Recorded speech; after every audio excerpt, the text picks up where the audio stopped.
जाति पंथ भेद से ऊपर होगा देश, मध्य प्रदेश में लागू होने जा रहा है नया परिवेश। मध्य प्रदेश में यूसीसी यानी समान नागरिक संहिता लागू करने के पीछे सरकार का यही तर्क है। इसको लेकर मध्य प्रदेश में लगातार सियासत जारी है, लेकिन आज हम कोई राजनीतिक बात नहीं करेंगे। आज हम बात करेंगे संविधान की, आज हम बात करेंगे समाज की, आज हम बात करेंगे धर्मगुरुओं की। मध्य प्रदेश में समान नागरिक संहिता लागू करने के लिए जो कमेटी गठित की गई है, उसका दावा है कि 9 लाख से अधिक लोगों के सुझाव आए हैं और सबसे अहम जो सुझाव हैं वो समाज के हैं, इस परिवेश के हैं। और आज हम इस चर्चा में उन तमाम लोगों को, उन तमाम चेहरों को शामिल किया है जिन्होंने कि अपने सजेशन दे चुके हैं, लेकिन उनके मन में कुछ और कसक है, कुछ और वो अपनी बात कहना चाह रहे हैं कि यूसीसी लागू हो तो लागू तो हो, लेकिन किन शर्तों के आधार पर, उनके समाज का, उनके धर्म का क्या प्रतिनिधित्व हो और उसमें क्या संशोधन हो। और इस पर मैं आपको परिचय कराता हूं। सबसे पहले मैं परिचय कराता हूं आपको मध्य प्रदेश संत समाज के जो है उसके मध्य प्रदेश के अध्यक्ष हैं पंडित नरेंद्र दीक्षित जी। आपका बहुत बहुत स्वागत है। इसके साथ ही हमारे बीच इस समय मौलाना गाजी अब्दुल समद जी जो मुस्लिम धर्मगुरु हैं, हम परिचय कराएंगे भंते जी का। भंते जी जो शाक्य पुत्र सागर जी हमारे बीच मौजूद है, बहुत बहुत स्वागत है आपका। जो राष्ट्रीय स्तर पर ईसाई समाज का चेहरा है हमारे बीच हैं फादर आनंद मुटुंगल जी, बहुत बहुत आपका स्वागत है। हमारे बीच आदिवासी वर्ग के प्रतिनिधि भी मौजूद हैं जिन्होंने अपनी बात बड़ी बारीकी से रखी है और आज हमसे चर्चा जो करने के लिए शामिल हुए हैं। जय कुमार वरकड़े जी, आपका भी बहुत बहुत स्वागत है। आप गोंडवाना महासभा का प्रतिनिधित्व यहाँ पर कर रहे हैं और इन सबके बीच हम बात करें जो हर वर्ग में अपना दखल भी रखते हैं और निष्पक्ष होकर क्या यूसीसी लागू होना चाहिए तो उसमें समाजों का क्या परिवेश है उसकी बात रखेंगे। हमारे बीच में वरिष्ठ पत्रकार रमेश शर्मा जी, बहुत बहुत स्वागत है आप सबका। सबसे पहले हम बात करते हैं मौलाना साहब आपसे। बड़ी जब सजेशन आए गए तो आपत्तियां दर्ज कराई गई। मुस्लिम वर्ग की बात करें, यूसीसी क्या लागू हो और लागू हो तो फिर क्या हो? बहुत शुक्रिया आपका। और जैसा कि सबसे पहले शुक्रिया हमारी हुकूमत का कि मैंने अभी कुछ देर पहले भी बात कही कि शायद ये इस देश में पहला मौका है कि कोई कानून लाया जा रहा है तो सबकी बात सुनी जा रही है और हम सबको अपनी बात रखने का मौका दिया जा रहा है। तो ये खुशी की बात है कि हुकूमत हमको पहले यहाँ पे सामान्यता दे रही है कि हम सबको अपना मौका है तो हम भी अपनी बात रखें तो हमारी बात को भी सुना जाए।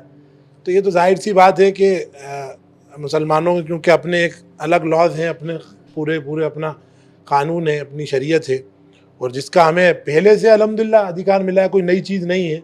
अल्हम्दुलिल्लाह हम फ़ख्र से कहते हैं कि इस देश में जब से आज़ाद हुआ है और अब तक मुसलमान यहाँ पर अमन और चैन और अपने तमाम मजहबी आज़ादियों से यहाँ रहता है और आगे भी रहेगा इंशाअल्लाह।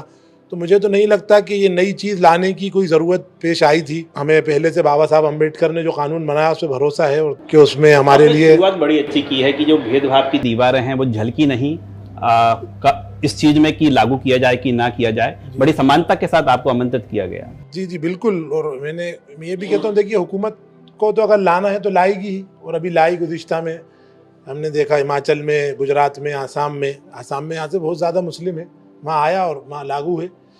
पर यह है कि हम यहाँ पर उसका विरोध इसीलिए करते हैं कि पहली बात तो अगर यूनिफॉर्म सिविल कोड आ रहा है, सामान्यता आ रही है, तो क्या हिमाचल में आई पूरी तरीके से?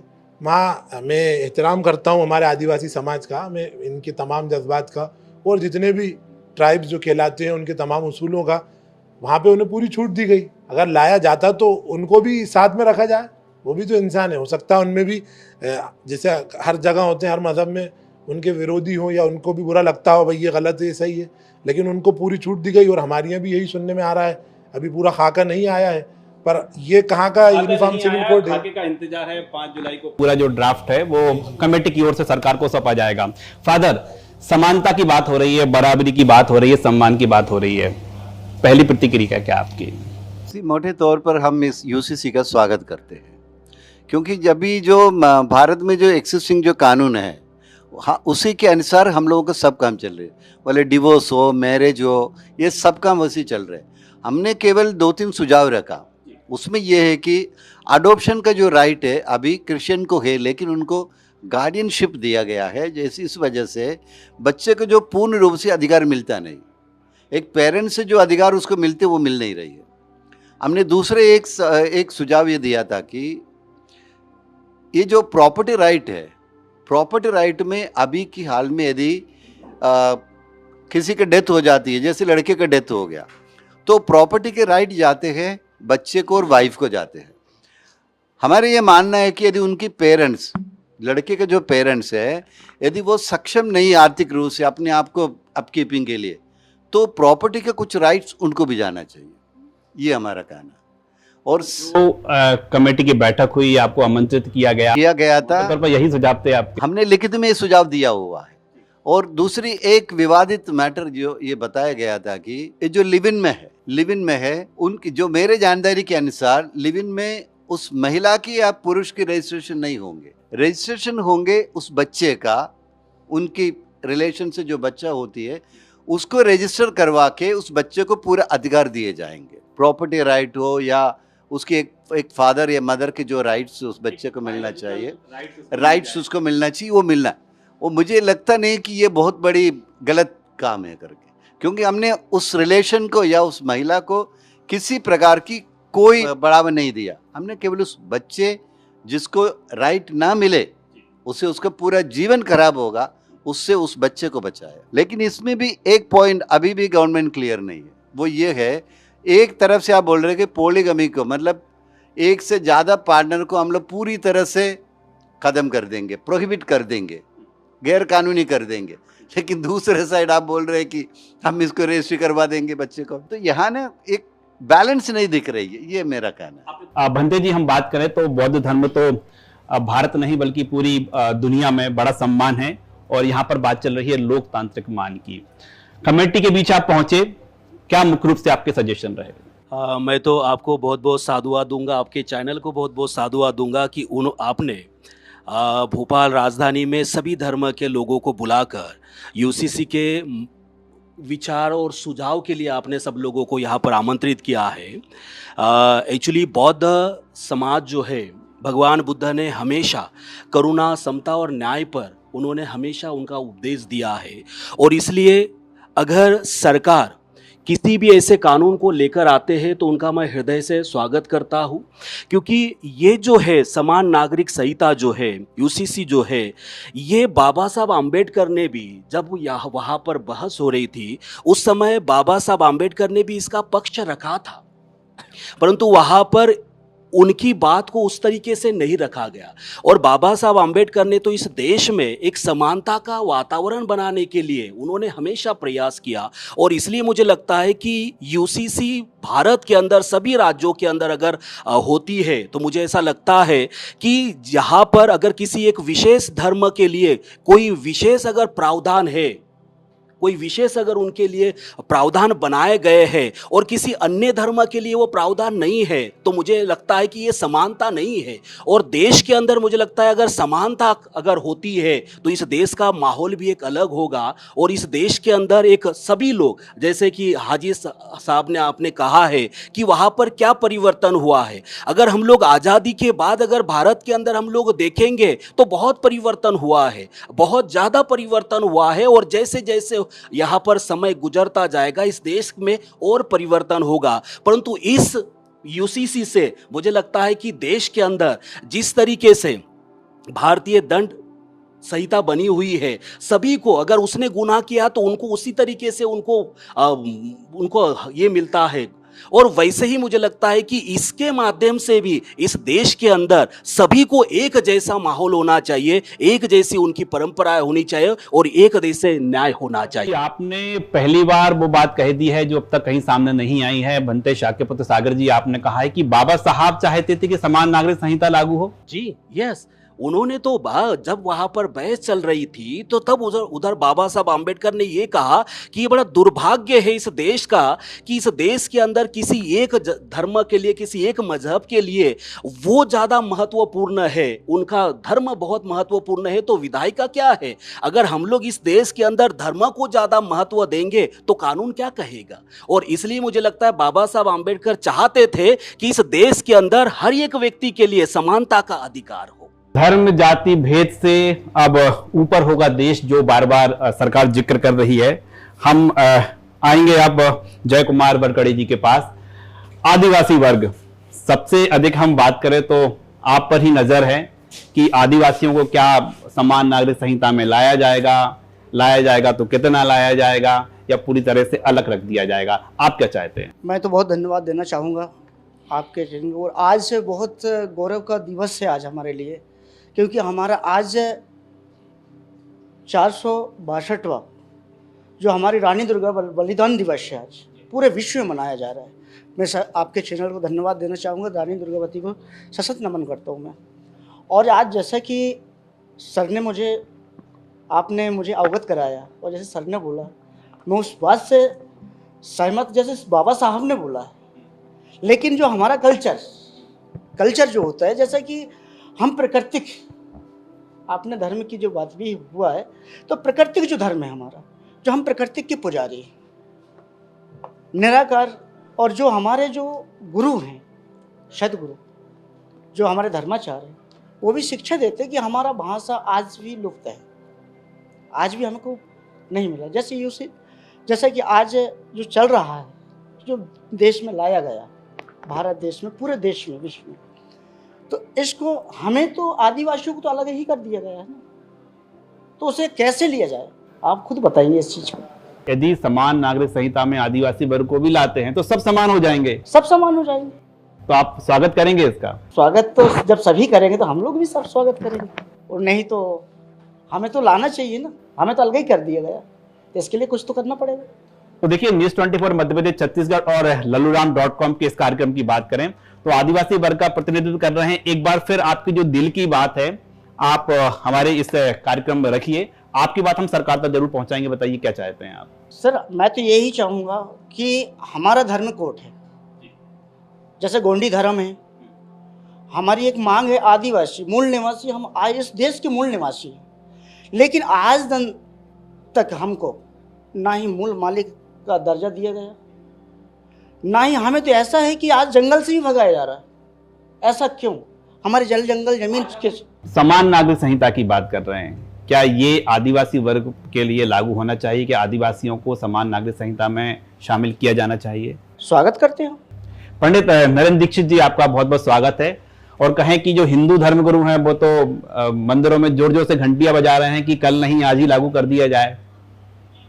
देखिए, मैं सामान्य नागरिक संहिता कानून नाम तो बहुत अच्छा है, और अभी तक कई चीज़ें हमको देखने में अच्छी लगी थी, किंतु वो अच्छी पाई नहीं गई। परिणति ये है, सनातन धर्म के अलग ला कानून है, तलाक का मामला है या संपत्ति के मामले हैं, तो पहले तो केंद्र सरकार को एक कानूनविदों की एक मीटिंग लेना चाहिए, कोई भी कानून बनाने से पहले, और कानूनविदों को ये आर्डर देना चाहिए कि अभी तक आपके राज्यों के आधार पर कानून है, अभी हमने पूरा अध्ययन किया नहीं और हम बोलने बैठ जाएं, तो पहले अध्ययन बहुत ज़रूरी है। आज कोई तलाक का मामला हिंदू धर्म के बच्चे का है, किसी का इकलौता बेटा होता है, कई बच्चियाँ अच्छे संस्कार की नहीं होती है या कुछ भी हो, उनको मैंने देखा है, मेरे पास आती हैं बच्चियाँ, हम तो उसके मामले में रहते हैं, तो हमने देखा है कि एक बच्चे का जीवन बर्बाद हो जाता है। 20-25 साल तलाक नहीं मिलता, केवल लड़कियां घुमाती है, ये लड़का घुमाता है, दोनों विसंगतियां हो सकती हैं। तो भाई मेरा कहना यह है कि पहले तो राज्य के कानून और केंद्र के कानून संपूर्ण भारत में एक हो, तो मध्य प्रदेश संत पुजारी संघ हिंदू समाज उनका स्वागत करेगा। किंतु यदि कानून जस के तस बने रहे हैं और केवल हम कह दें, ढिंढोरा पीट दें कि हमने सामान्य नागरिक कानून बना दिया और ताली बजवा दें, तो मैं इस पक्ष का नहीं हूँ। मेरे ही निष्पक्षता से कहना यह है, पहले कानून वेदों से सलाह लें। हम लोग कानून पे देंगे, हम तो धर्म को धारण करने वाले लोग हैं, और हम तो विश्व का कल्याण हो रोज मंदिरों में बैठकर बोलते हैं। हम किसी धर्म के प्रति कट्टरपंथी विचारधारा कट्टर हम समर्थक बिल्कुल नहीं है। हमारा सोचना है धर्म को आप धारण करिए ना, धर्म को धारण करने से कौन रोक रहा है? हिंदू हो, मुस्लिम हो, सिख हो, ईसाई हो, हम मानवतावादी हैं। किंतु इसका मतलब ये नहीं है कि जब मंदिर टूटने की बात आती है, जब चौराहे पर कोई मंदिर होता है तो केवल हिंदू धर्म का मंदिर टूटता है। और आज भी नहीं सोचना हो रहा है हिंदुओं बेटियों का हो रहा है, हिंदू बच्चों का हो रहा है, क्यों? एक्सीडेंट में मौत हो रही हिंदुओं की हो रही, क्यों? हम ऐसे केवल कानून लाते रहे, हिंदू के नाम पर वोट लेते रहे और कुठाराघात हिंदुओं के साथ होता रहे, ये हम बर्दाश्त नहीं करेंगे। कानून बने तो सबके लिए अच्छाई के लिए बने, मानवता से प्रेम के लिए कानून बने, मूर्ख बनाने के लिए कानून नहीं चाहिए। हम जो बात करें निष्पक्ष धर्म की बात करें या फिर पूरी तरह से निष्पक्षता की, तो हमारे साथ ऐसे चेहरे हैं, वरिष्ठ पत्रकार रमेश शर्मा जी हैं। सर, हमने देखा, तमाम धर्मगुरुओं को हमने सुना है, आदिवासी वर्ग की भी बात, समानता हर कोई चाहता है। आपका क्या सजेशन है कि जो समान नागरिक संहिता लागू हो रही हो उसमें क्या क्या प्रावधान और कर दिया जाए? देखिए, मोटे तौर पर अगर आप समान नागरिक आचार संहिता को देखेंगे तो ये कानून किसी की धार्मिक आस्था में कोई हस्तक्षेप नहीं करता, सांस्कृतिक जो रीति रिवाज है उनमें कोई हस्तक्षेप नहीं करता, पारिवारिक निर्णय और पारिवारिक रीति रिवाज है उनमें भी कोई हस्तक्षेप नहीं करता। ये अगर बनाया जा रहा है तो सबको समान अधिकार कानून के तहत मिले। यदि कोई कोर्ट में जाता है, थाने में जाता है, तो उसके साथ समान लागू हो। जैसे थोड़ी देर के लिए कितने परिवार ऐसे हैं, इसमें जो 2-3 चीज़ महत्वपूर्ण आने वाली हैं, उसमें बेटियों को संपत्ति में समान अधिकार, ये इसमें एक प्रावधान ये है बेटियों को। तो स्वाभाविक रूप से पर्सनल लॉ में हालांकि बेटी को थोड़ा सा अलग है, बेटे को थोड़ा अलग है, 19-20 फ़र्क है, इसमें ये लागू है। अब आप देखिए कि जिन परिवारों में समान अधिकार अभी भी लागू है, हिंदू परिवारों में, उनमें घर में फैसले कर लेते हैं, बेटियां लिख के दे देती हैं कि हमको कोई इसमें नहीं चाहिए, तो वो हो जाता है। लेकिन अगर घर में कोई तय कर लेगा, बेटियां तय कर लेंगी कि हमको नहीं चाहिए, तो कानून उसमें हस्तक्षेप नहीं करेगा। लेकिन अगर आप अदालत में गए हैं, पुलिस में गए हैं, तो फिर वो कानून लागू होगा।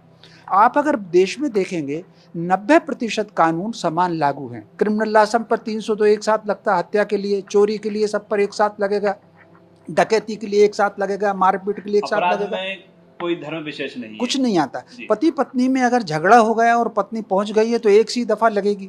तो कुल मिलाकर के आप ये देखिए कि शाहबानू अगर चली गई थी कोर्ट में, तो फिर कोर्ट के हिसाब से कानून लागू हुआ।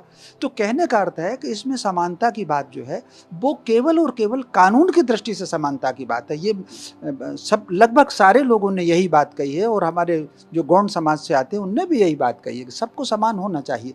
सांस्कृतिक दृष्टि से और धार्मिक दृष्टि से ये कानून कोई हस्तक्षेप नहीं करता है, केवल और केवल ला की दृष्टि से रहता है। तो मैं समझता हूँ सारे नागरिक समान हो।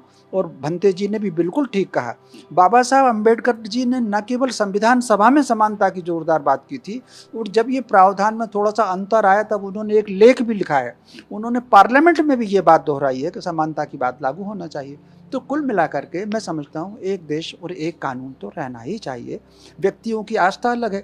जैसे अगर मैं हिंदू परिवारों की बात करूँ, एक परिवार में कोई गणेश जी की पूजन करता है, कोई शिव जी की पूजन करता है, कोई हनुमान जी की पूजन करता है, तो किसी की व्यक्तिगत पसंद में कोई रुचि नहीं है। कल को मान लीजिए कोई गुरुद्वारा जाना पसंद करता है, कोई चर्च जाना पसंद करता है, कोई अन्य जगह जाना पसंद करता है, तो उसमें कोई मैं समझता हूँ समानता का। और जो अभी मैं आंकड़े देख रहा था, लगभग 93% लोगों ने समानता के कानून का समर्थन किया है, और उसमें मुस्लिम समाज के लोग भी हैं। तो मैं समझता हूँ जो ओवरऑल जो राय बन रही है वो समानता के पक्ष में बन रही है।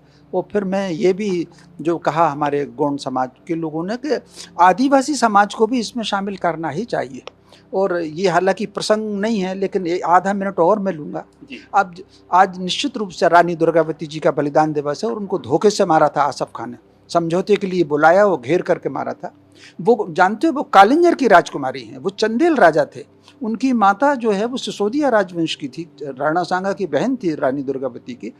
तो आप अगर देखेंगे तो भारत में ऋषियों की परंपरा अगर देखेंगे तो जो ऋषियों के नाम है उस सरनेम आधार पर आदिवासियों के नाम है। कश्यप गोत्र जो है कश्यप ऋषि हुए हैं, कश्यप गोत्र आदिवासी में होता है। श्रृंगी ऋषि हैं, श्रृंगार आदिवासी होता है।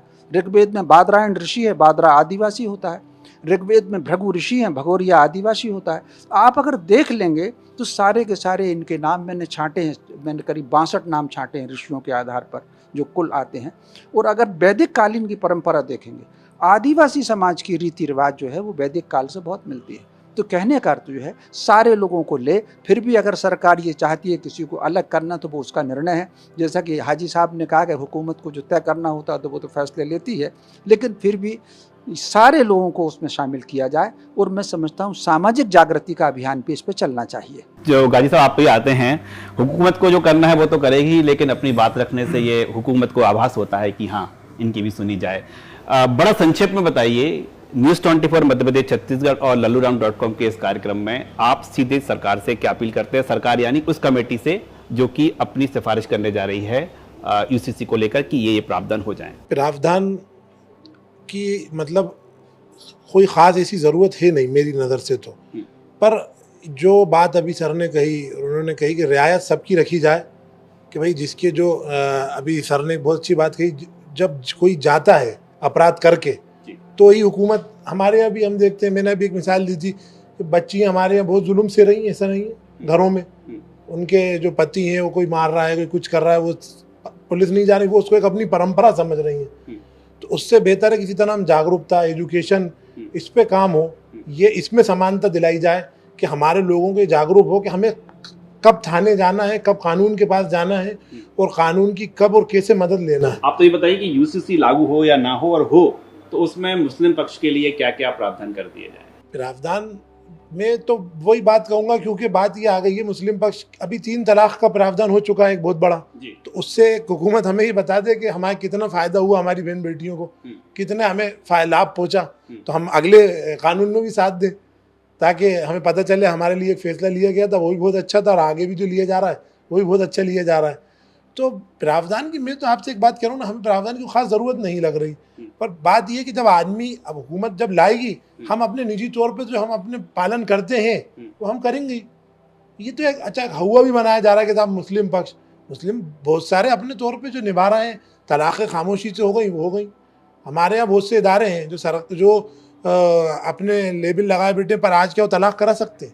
मुस्लिम इदारे नहीं करा सकते क्योंकि कानून में है ही नहीं, पर उसके बावजूद जिन घरों में हो रही है क्योंकि वो धर्म को मान रहे हैं जी, उन्हें धर्म को मानना है। पंडित जी, मध्य प्रदेश संत पुजारी संघ इस यूसीसी कानून में क्या चाहता है, बड़ा संक्षेप में बताइए। देखिए, सामान्य नागरिक संहिता का मैं स्वागत करता हूँ। मैं ये चाहता हूँ किसी भी धर्म, जाति, पंथ को ठेस न पहुँचे। वो भारत का हर नागरिक राष्ट्र प्रेमी बने, राष्ट्रभक्त बने, ना कि धर्म भक्त। धर्म भक्त, धर्म धारण हम अपने घर में बैठकर करें। पूजन पद्धति पे कोई रोक नहीं है, आपकी विचारधारा है, उस विचारधारा पर भी कोई रोक नहीं है। फिर हम क्यों टांग अड़ाते हैं? हर चीज़ में केवल विरोध के नाम पर विरोध, किसी के इशारे पर विरोध, ये गलत है। मैं ये चाहता हूँ हर भारत में रहने वाला नागरिक राष्ट्रभक्त बने। जाति, धर्म, पंथ या अपनी व्यवस्था, घर की व्यवस्था है। और यदि आज की वर्तमान सरकार ऐसा कानून ला रही है जिसमें सबको पहनने का, ओढ़ने का, खाने का, पीने का, शिक्षा का एक सा अधिकार होगा, एक समान अधिकार होगा, तो स्वागत योग्य कदम है।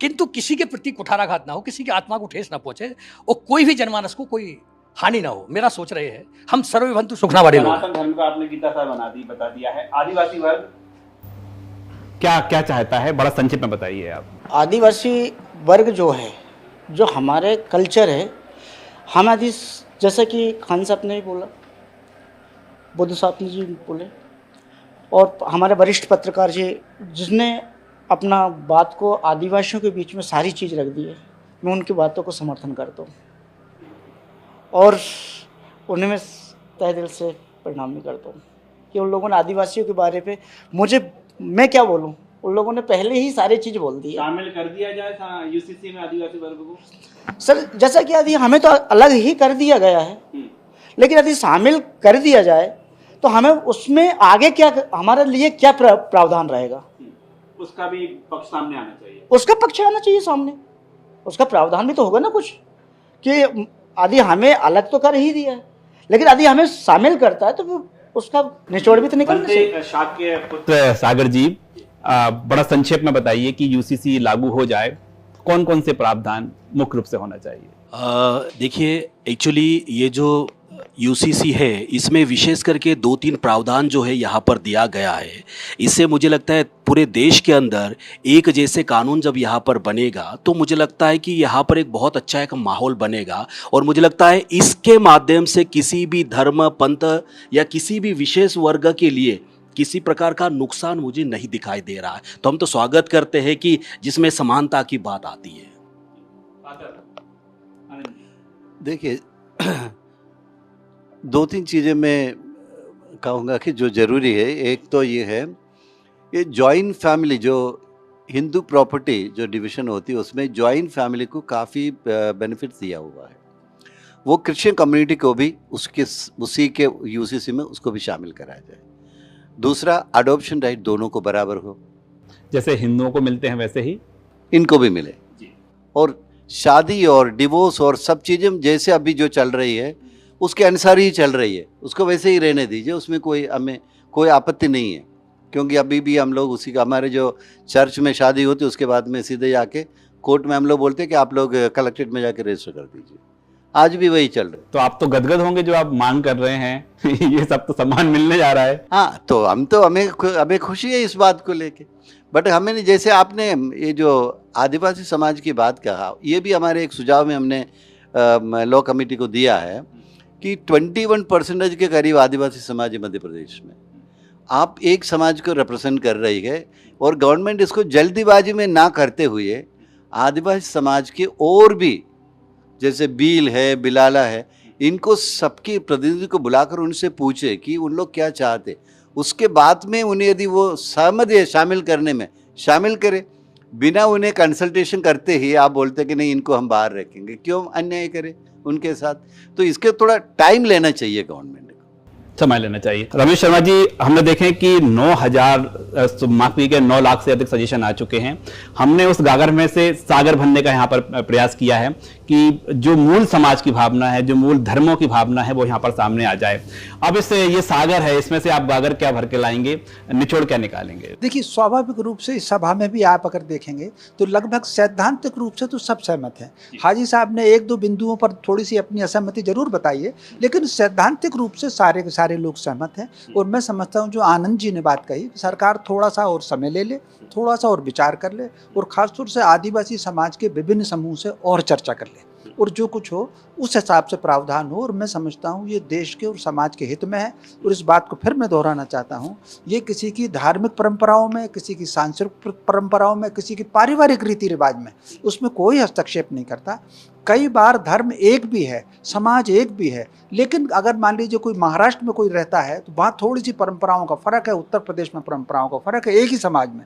तो इस तरह की जो पारिवारिक परंपराएं हैं उसमें कोई भी हस्तक्षेप नहीं करता। सहमति, इसमें जो 2 बड़े परिवर्तन होने वाले हैं वो चूँकि बेटियों को अधिकार, समान अधिकार, सबको समान अधिकार, एक परिवर्तन। और दूसरा, जैसा आनंद जी ने कहा, लिव इन रिलेशन में जो बच्चा पैदा होगा उसको प्रॉपर्टी में राइट, ये इसमें 2 बड़े बदलाव हैं। बाकी तो सारे के सारे सामान्य हैं। तो मैं समझता हूँ इसीलिए सारे लोगों ने इसका लगभग सहमति जैसी व्यक्त की है। जी, बड़ा आश्चर्य हो रहा था जब सरकार की ओर से कहा गया था कि 90%, 93% लोगों ने समर्थन कर दिया। और जैसे कि हम देख पा रहे हैं कि यहाँ पर जो तमाम धर्म के प्रतिनिधित्व कर रहे हैं, समाज का प्रतिनिधित्व कर रहे हैं, उनकी भी सहमति है। कुछ संशोधन है, वो नियम लागू होना चाहिए। और हम यहाँ से कंक्लूजन निकालें कि हमने हर समाज के, हर धर्म के जो प्रतिनिधित्व हैं, यहाँ के प्रतिनिधि, उनसे चर्चा की है। चाहते तो हैं कि समान नागरिक संहिता मध्य प्रदेश में लागू हो, लेकिन कुछ शर्तें हैं, कुछ मन की बात है उन्होंने जो साझा की है, जो हम सरकार तक, यानी हम कहें कि यूसीसी लागू करने के लिए जो कमेटी गठित की गई है उसमें हम गागर की तरह पहुंचाने का प्रयास करेंगे। नमस्कार।